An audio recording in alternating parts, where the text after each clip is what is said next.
В рамках инициированного главой государства проекта «Туган жер» в Актобе в третьей декаде сентября проведут первый форум земляков «Актобе-Коттамикен». Согласно распоряжению Акима области Бердыбека Сапарбаева утвержден оргкомитет форума, в состав которого вошли 37 человек. Это известные актюбинцы, предприниматели, представители общественности и государственных органов.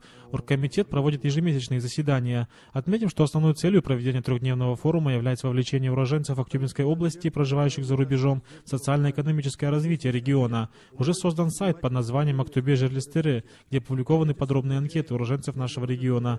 Кроме того, известные актюбинцы оставляют свои пожелания на сайте. Первым это сделал знаменитый атлет Валерий Люкин, который проживает в США.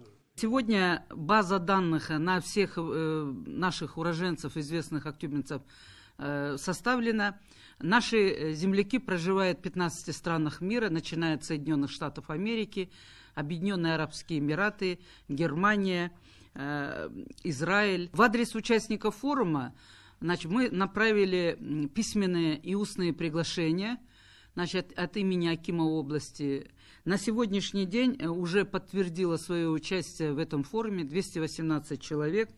Среди них, конечно, большая часть это представители бизнеса, есть представители культуры, госслужащие, образования, спорта, здравоохранения и другие отрасли. Уже снят и монтируется фильм под названием «Актобе-Коттамикен». Кроме того, планируется создание имиджевого журнала и энциклопедии области, куда войдут имена 540 человек. Отметим, что в рамках проекта «Туган жер» в регионе реализуется акция «Туган жерге тагзым», направленная на повышение социальной ответственности бизнеса и развитие государственно-частного партнерства.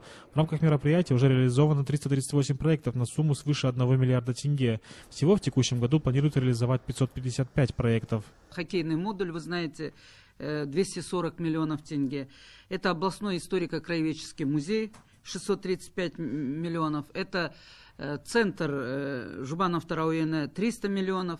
Детские сады в районах, это в Волгинском построили, в Темирском, Шалкарском, новые спортивные площадки.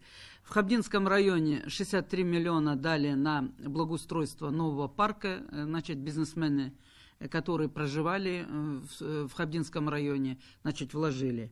К слову, в рамках форума планируется открытие таких важных социальных объектов, как Дворец молодежи, Дворец единоборств. Будет организована научно-практическая конференция, известные медики проведут ряд операций. Также планируется организация гала-концерта. Николай Сырбов, Жанадиль Сагиев, Казахстан, Актобе.